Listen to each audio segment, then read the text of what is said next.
हे नवीन नाही. अशोकराव नाही, या संबंध देशामधले जी काही काँग्रेस असेल, विविध पक्षातली लोक, जी नेते, जी काही राजकीयदृष्ट्या जी काही ताकदवार आहेत, अशा लोकांना भारतीय जनता पार्टीमध्ये भारतीय जनता पार्टी घेते. त्याच्यावर अगोदर भ्रष्टाचाराचे आरोप, ह्या सगळ्या गोष्टी करतात. परंतु अशोकरावांनी नांदेड जिल्हा नव्हे तर मराठवाड्यातल्या सर्व जनतेचा विश्वासघात केला, हे मी प्रतिक्रिया या ठिकाणी बोलून दाखवीन. कारण की या राज्याचं 2 वेळेस मुख्यमंत्रीपद त्यांना भूषवण्याची संधी उपलब्ध झाली. राज्यामध्ये बरेच वेळेस ते राज्यमंत्री म्हणून या ठिकाणी त्यांनी काम केलं.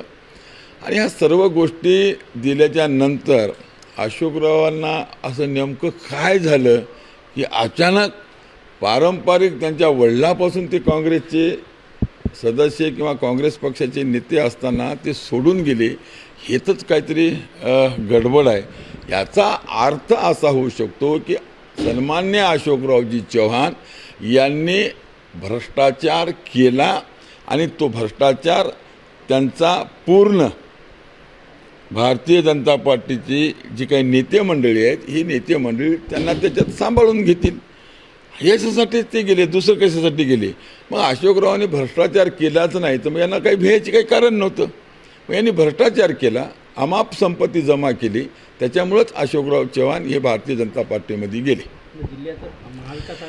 आज या जिल्ह्यामध्ये अशोकराव चव्हाण हे भारतीय जनता पार्टीमध्ये गेलेत म्हणजे नांदेड जिल्हा किंवा हिंगोली, लातूर असेल, परभणी, काय धाराशिव असेल, संभाजीनगर असेल, जालना असेल, जी काय मराठवाडा फार ताकदवार झाला, आम्ही बातम्या बघतोय माध्यमातून, अशातला काही प्रकार नाही आहे.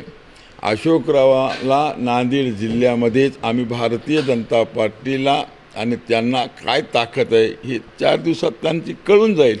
म्हणून संबंध नांदेड जिल्हा आणि हिंगोली जिल्ह्यामधली जनता अशोकराव चव्हाणांना माफ करणार नाही. आणि अशोकराव चव्हाणामुळं भारतीय जनता पार्टीला फार मोठं बळ मिळालं हे मी मानत नाही.